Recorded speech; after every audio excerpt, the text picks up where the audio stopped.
Students, welcome back to my channel. Indranath ও শ্রীকান্ত থেকে আমি তোমাদের জন্য একদম টেক্সট খুঁটিয়ে প্রশ্নোত্তর আলোচনা করব। তো ইন্দ্রনাথ এবং শ্রীকান্ত যে গল্পটা বা কাহিনীটা তোমাদের রয়েছে সেটা যেহেতু অনেকটাই বড়, তাই আমি 3টি পর্বে টেক্সট খুঁটিয়ে প্রশ্নোত্তর তোমাদের সামনে তুলে দেবো। তা এই পর্বে অর্থাৎ প্রথম পর্বে 90টি প্রশ্নোত্তরের ক্লাস তোমাদের জন্য আমি প্রেজেন্ট করতে চলেছি। প্রথম প্রশ্ন দেখো আজকের গুরুত্বপূর্ণ ক্লাসের। ইন্দ্রনাথ ও শ্রীকান্ত কাহিনীটি কার লেখা? শরৎচন্দ্র চট্টোপাধ্যায়ের লেখা। নেক্সট, ইন্দ্রনাথ ও শ্রীকান্ত কাহিনীটি শরৎচন্দ্র চট্টোপাধ্যায়ের কোন উপন্যাসের অন্তর্গত? শ্রীকান্ত প্রথম খণ্ডের অন্তর্গত। নেক্সট, শরৎচন্দ্র চট্টোপাধ্যায়ের শ্রীকান্ত উপন্যাসটি কয়টি খণ্ডে প্রকাশিত হয়? 4টি খণ্ডে। শ্রীকান্ত উপন্যাসের প্রথম খণ্ড কত খ্রিস্টাব্দে প্রকাশিত হয়? 1917 খ্রিস্টাব্দে। নেক্সট, শ্রীকান্ত উপন্যাসের দ্বিতীয় খণ্ড কত খ্রিস্টাব্দে প্রকাশিত হয়? 1918 খ্রিস্টাব্দে। শ্রীকান্ত উপন্যাসের তৃতীয় খণ্ড কত খ্রিস্টাব্দে প্রকাশিত হয়? 1927 খ্রিস্টাব্দে। নেক্সট, শ্রীকান্ত উপন্যাসের চতুর্থ বা শেষ খণ্ড কত খ্রিস্টাব্দে প্রকাশিত হয়?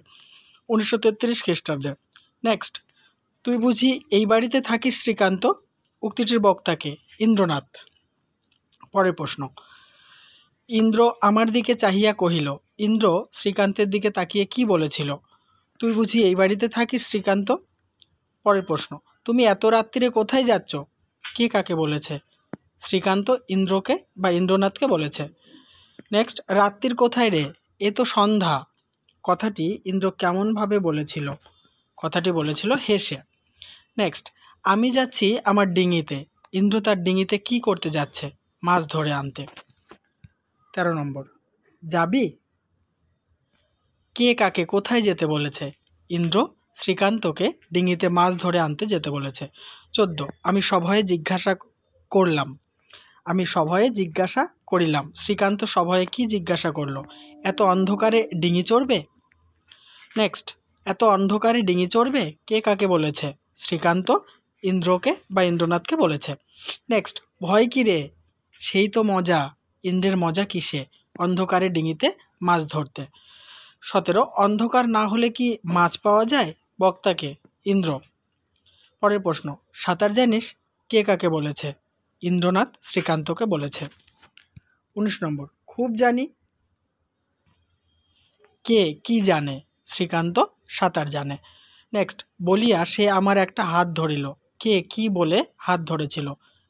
তবে আয় ভাই, এই কথা বলে ইন্দ্র শ্রীকান্তের হাত ধরেছিল। 21, আমি একলা এত স্রোতে ওজন বাইতে পারি নে। কে কাকে ওজন বাইতে, কে একা ওজন বাইতে পারে না? ইন্দ্র। নেক্সট, একজন কাউকে খুঁজি। ইন্দ্র কেমন মানুষকে খোঁজে? যে মানুষটি ভয় পায় না বা যে ভয় পায় না। নেক্সট, একজন কাউকে খুঁজি। ইন্দ্রের একজনকে খোঁজার কারণ কি? সে একা উজান বাইতে পারে না তাই। 24, আমি আর কথা কহিলাম না। শ্রীকান্ত কথা না বলে কি করলো? ইন্দ্রের হাত ধরে নিঃশব্দে রাস্তার উপর এসে উপস্থিত হলো। পরের প্রশ্ন, প্রথমটা আমার নিজেরই যেন বিশ্বাস হইল না। প্রথমে শ্রীকান্তের কি বিশ্বাস হচ্ছিল না? সে সত্যিই রাতের বেলা নৌকায় চলেছে। নেক্সট, সে যে কত বড় আকর্ষণ তাহা তখন বিচার করিয়া দেখিবার আমার সাধ্য ছিল না। শ্রীকান্তের কি সাধ্য ছিল না? যে আহ্বানে স্তব্ধ নিবিড় নিশীতে বাড়ির সমস্ত কঠিন শাসন তুচ্ছ করে শ্রীকান্ত বের হয়েছে তা বিচার করে দেখার সাধ্য শ্রীকান্তের ছিল না। 27, অনতিকাল পরে শ্রীকান্ত কোন ভয়ঙ্কর বনপথের সামনে উপস্থিত হয়েছিল? গোসাই বাগানের ভয়ঙ্কর বনপথের সামনে। 28, গোসাই বাগানের ভয়ঙ্কর বনপথ শ্রীকান্ত কিভাবে অতিক্রম করেছিল? ইন্দ্রকে অনুসরণ করে স্বপ্নাবিষ্টের মতো। স্বপ্নাবিষ্ট শব্দের অর্থ কী? স্বপ্নের ঘোরে আচ্ছন্ন থাকা। 30 নম্বর প্রশ্ন, কাকরের পাড়টি কেমন? খাড়া। নেক্সট, মাথার উপর কি মূর্তিমান অন্ধকারের মতো নীরবে দাঁড়িয়েছিল? অশ্বত্থ গাছ। 32, তাহার প্রায় 30 হাত নিচে সূচিভেদ্য আধার তলে পরিপূর্ণ বর্ষার গভীর জলস্রোত ধাক্কা খাইয়া আবর্ত রচিয়া উদ্দাম হইয়া ছুটিয়াছে। তাহার বলতে কোন স্থানকে বোঝানো হয়েছে? যেখানে অশ্বত্থ গাছটি আছে। নেক্সট, দেখিলাম। শ্রীকান্ত কি দেখতে পেল? যেখানে প্রবল বর্ষার গভীর জলস্রোত ধাক্কা খেয়ে আবর্ত রচনা করে উদ্দাম হয়ে ছুটে চলেছিল, ঠিক সেখানে ইন্দ্রের ছোট্ট নৌকাটি বাঁধা আছে। এটাই শ্রীকান্ত দেখতে পেল। পরের প্রশ্ন, সেইখানে ইন্দ্রের ক্ষুদ্র তরীখানি বাঁধা আছে। কোথায় বাঁধা আছে? যেখানে প্রবল বর্ষার গভীর জলস্রোত ধাক্কা খেয়ে আবর্ত রচনা করে উদ্দাম হয়ে ছুটে চলেছিল, সেখানে বাঁধা ছিল ইন্দ্রের ছোট্ট নৌকাটি। নেক্সট, উপর হইতে মনে হইল। উপর থেকে ইন্দ্রের নৌকাটিকে দেখে কি মনে হচ্ছিল? মোচার খোলা। 36, নিরন্তর কেবলই আছাড় খাইয়া মরিতেছে। কি আছাড় খেয়ে মরছে? মোচার খোলার মতো ইন্দ্রের ছোট্ট নৌকাটি। 37, আমি নিজেও নিতান্ত ভীরু ছিলাম না। আমি কে? গল্পকথক শ্রীকান্ত। এখানে গল্পকথক বা শ্রীকান্ত। পরের প্রশ্ন, উপর থেকে ইন্দ্র শ্রীকান্তকে কি ধরে নিচে নামতে বলেছিল? এক গাছি রজ্জু। রজ্জু কি বা রজ্জু শব্দের অর্থ কি? দড়ি। 40, সাবধানে নাবিস, নইলে পড়ে গেলে আর তোকে খুঁজে পাওয়া যাবে না। কে কাকে কথাটি বলেছে? ইন্দ্রনাথ শ্রীকান্তকে বলেছে। পরের প্রশ্ন, তখন যথার্থই আমার বুক কাঁপিয়া উঠিল। কখন শ্রীকান্তের বুক কেঁপে উঠেছিল? ইন্দ্রনাথ যখন শ্রীকান্তকে একটা দড়ি ধরে পা টিপে টিপে নিচে নামতে বলেছিল। নেক্সট, মনে হইল ইহা অসম্ভব। কি অসম্ভব? ডিঙির দড়ি ধরে পা টিপে টিপে উপর থেকে নিচে নামা। 43, আমার তো দড়ি অবলম্বন আছে, কিন্তু তুমি? কে কার উদ্দেশ্যে মন্তব্যটি করেছে? শ্রীকান্ত ইন্দ্রনাথের উদ্দেশ্যে মন্তব্যটি করেছে। 44, শ্রীকান্ত নেমে যাওয়ার পর ইন্দ্রনাথ কিভাবে নামবে? দড়ি খুলে দিয়ে নামবে। নেক্সট, শ্রীকান্ত নেমে যাওয়ার পর ইন্দ্রনাথ কি ধরে নিচে নামবে? ঘাসের শিকড় ধরে। পরের প্রশ্ন, ভয় নেই, আমার নেমে যাওয়ার অনেক ঘাসের শিকড় ঝুলে আছে। বক্তাকে ইন্দ্রনাথ। নেক্সট, আর কথা না কহিয়া আমি দড়িতে ভর দিয়া অনেক যত্নে অনেক দুঃখে নিচে আসিয়া নৌকায় বসিলাম। কে নৌকায় এসে বসলো? শ্রীকান্ত। 48, শ্রীকান্ত নিচে নামার পর ইন্দ্র কি করলো? দড়ি খুলে ঝুলে পড়ল। 49, তাহা আজও আমি জানি না। শ্রীকান্ত আজও কি জানেন না? ইন্দ্রনাথ কি অবলম্বন করে সেদিন নিচে নেমেছিল সেটা ইন্দ্রনাথ শ্রীকান্ত জানে না। ভয়ে বুকের ভিতরটা অমনি ঢিপ ঢিপ করিতে লাগিল যে। কার বুকে ঢিপ ঢিপ করছিল? শ্রীকান্তের। 51, তাহার পানে চাহিতে পারিলাম না। কে কার দিকে তাকাতে পারেনি? শ্রীকান্ত ইন্দ্রের দিকে তাকাতে পারেনি। 52 নম্বর প্রশ্নোত্তর, তাহার পানে চাহিতে পারিলাম না, ইন্দ্রের দিকে তাকাতে না পারার কারণ কি? শ্রীকান্তের বুকের মধ্যে ভয়ে ঢিপ ঢিপ করছিল তাই। নেক্সট, বিপুল জলধারার মত্ত গর্জন ছাড়া কোনো শব্দ মাত্র নাই। কতক্ষণ এটা মনে হয়েছিল? মিনিট 2-3। পরের প্রশ্ন, চকিত হইয়া মুখ ফিরাইয়া দেখি। শ্রীকান্ত কিসের শব্দ শুনে মুখ ফিরিয়েছিল? ছোট্ট একটুখানি হাসির শব্দ শুনে। 55, চকিত হইয়া মুখ ফিরাইয়া দেখি। শ্রীকান্ত মুখ ফিরিয়ে কি দেখেছিল? ইন্দ্র 2 হাত দিয়ে নৌকা সজোরে ঠেলে দিয়ে লাফিয়ে চড়ে বসল। পরের প্রশ্ন, তীব্র একটা পাক খাইয়া নক্ষত্র বেগে ভাসিয়া চলিয়া গেল। কি? ইন্দ্রের ছোট্ট নৌকাটি। 57, কয়েক মুহূর্তেই ঘন অন্ধকারে কি অবস্থা হলো? দেখো,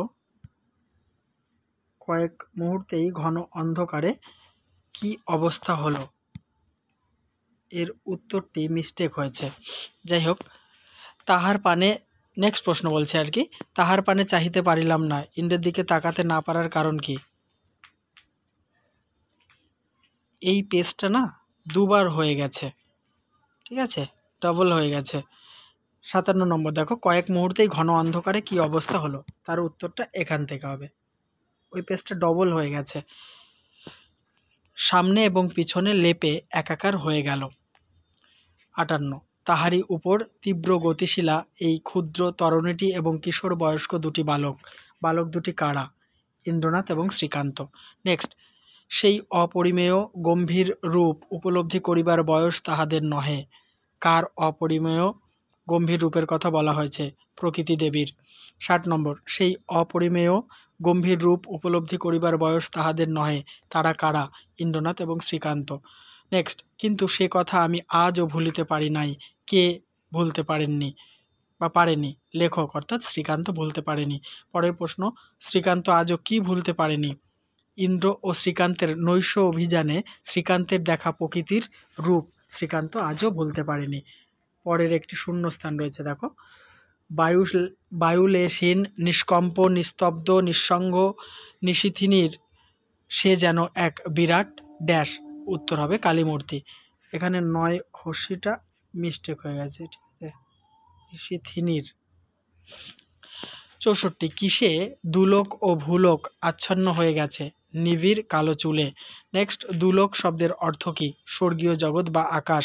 ৬৬ সেই সূচিভেদ্য অন্ধকার বিদীর্ণ করিয়া করাল ড্যাশ ন্যায় দিগন্ত বিস্তৃত এই তীব্র জলধারা হইতে কি এক প্রকার অপরূপ স্তিমিত দ্যুতি নিষ্ঠুর চাপা হাসির মতো বিচ্ছুরিত হইতেছে। শূন্যস্থানে বসবে দংস্ট্রা রেখার। নেক্সট, উন্মত্ত জলস্রোত কোথায় আঘাত খেয়ে ফেটে পড়ছে, গভীর তলদেশে। ৬৮ কোথাও বা প্রতিকূল গতি পরস্পরের ড্যাশ আবর্ত রচিয়া পাক খাইতেছে। শূন্যস্থানে বসবে সংঘাতে। ৬৯ নম্বর, অপ্রতিহত জলপ্রবাহ কেমনভাবে ধেয়ে চলেছে, পাগল হয়ে। নেক্সট, ইন্দ্রনাথ এবং শ্রীকান্তদের নৌকা কোন দিক দিয়ে পাড়ি দিচ্ছিল, কোনাকুনি। ৭১ এইমাত্র বুঝিয়াছি। শ্রীকান্ত কি বুঝেছিল, তাদের নৌকা কোনাকুনি পাড়ি দিচ্ছে, এটাই বুঝেছিল। ৭২ তাহার কিছুই জানি না। শ্রীকান্ত কি জানে না। ভয়ঙ্কর অন্ধকারে ইন্দ্রনাথ কোথায় হাল ধরে নিঃশব্দে বসে আছে, এটা শ্রীকান্ত তার কিছুই জানে না। নেক্সট, এই বয়সেই সে যে কত বড় পাকা মাঝি, কার কথা বলা হয়েছে, ইন্দ্রনাথের কথা। ৭৪ তখন তাহা বুঝি নাই। শ্রীকান্ত তখন কি বোঝেনি, ইন্দ্রনাথ অল্প বয়সেই অত বড় পাকা মাঝি। ৭৫ নম্বর, সে কথা কহিল। কে কথা বলল, ইন্দ্রনাথ। সে কথা কহিল, ইন্দ্রনাথ কি কথা বলল, কিরে শ্রীকান্ত ভয় করে। ৭৭ ইন্দ্র খুশি হইয়া কহিল, ইন্দ্র খুশি হয়ে কি বলল, এই তো চাই, সাঁতার জানলে আবার ভয় কিসের। নেক্সট, এই তো চাই, সাঁতার জানলে আবার ভয় কিসের। ইন্দ্রনাথের এই কথার প্রত্যুত্তরে শ্রীকান্ত কি করেছিল, চেপে ছোট্ট একটা নিঃশ্বাস ফেলেছিল যাতে ইন্দ্রনাথ শুনতে না পায়। পরের প্রশ্ন, তাহা ভাবিয়া পাইলাম না। শ্রীকান্ত কি ভেবে পায়নি, গাঢ় অন্ধকার রাতে বিপুল জলরাশির প্রবল স্রোতে সাঁতার জানা আর না জানার পার্থক্যটা কি, এটা শ্রীকান্ত ভেবে পায়নি। ৮০ নম্বর, সেও আর কোনো কথা কহিল না। সে কে, এই বানানটা মিস্টেক হয়েছে, হ্যাঁ, কোনো আকারটা নেই। সে কে, সে হচ্ছে ইন্দ্রনাথ। পরের প্রশ্ন আলোচনা করার আগে বলি, অবশ্যই কেমন লাগছে আমার আলোচনা কমেন্ট বক্সে লিখে জানাতে ভুলো না। আর চ্যানেলে নতুন হয়ে থাকলে সাবস্ক্রাইব করে অল করে রাখো। আমি প্রতিনিয়ত এরকম তোমাদের সিলেবাস ওয়াইজ ভিডিওগুলি পরপর কমপ্লিট করছি। আর আগেকার ভিডিও দেখার জন্য আমার চ্যানেলের প্লেলিস্ট অল টাইম ফলো করতে থাকো। ৮১ নৌকা যত অগ্রসর হইতে লাগিল ততই সে শব্দ স্পষ্ট এবং প্রবল হইতে লাগিল। কেমন শব্দ, অস্ফুট এবং ক্ষীণ শব্দ।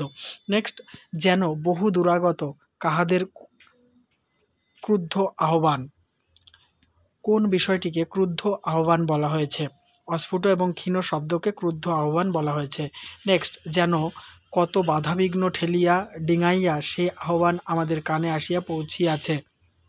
কোন আহ্বান, অস্ফুট এবং ক্ষীণ শব্দের আহ্বান। ৮৪ এমনি শান্ত অথচ বিরাম নাই, বিচ্ছেদ নাই, ক্রোধ যেন তাহাদের কমেও না বাড়েও না, থামিতেও চাহে না। কাদের কথা বলা হয়েছে, অস্ফুট এবং ক্ষীণ শব্দের কথা বলা হয়েছে। নেক্সট, অস্ফুট এবং ক্ষীণ শব্দটি কেমন, ঝুপঝাপ। ৮৬ নম্বর প্রশ্নোত্তর, জিজ্ঞাসা করিলাম, ইন্দ্র ও কিসের আওয়াজ শোনা যায়। শ্রীকান্তের এই কথার উত্তরে ইন্দ্র কি জানিয়েছে, ওপারের বালির পার ভাঙার শব্দ। নেক্সট, অস্ফুট এবং ক্ষীণ ঝুপঝাপ শব্দটি আসলে কিসের, ওপারের বালির পার ভাঙার শব্দ। ৮৮ আজ তো তার তলা দিয়ে যাওয়া যাবে না। কিসের তলা দিয়ে যাওয়া যাবে না, ভেঙে পড়া বালির পাড়ের তলা দিয়ে যাওয়া যাবে না। পরের প্রশ্ন, তাই তো কালো জল হয়ে গেছে। জল কালো হওয়ার কারণ কি, বালির পাড় ভেঙে পড়া। এই পর্বের শেষ প্রশ্নোত্তর। আমি আরও দুটি পর্বে এই ইন্দ্রনাথ ও শ্রীকান্ত এই গল্পটি বা এই কাহিনীটি শেষ করব। তাই অবশ্যই আমার চ্যানেলে নতুন হলে সাবস্ক্রাইব করে অল করে রাখো আর চ্যানেলটিকে ফলো করতে থাকো।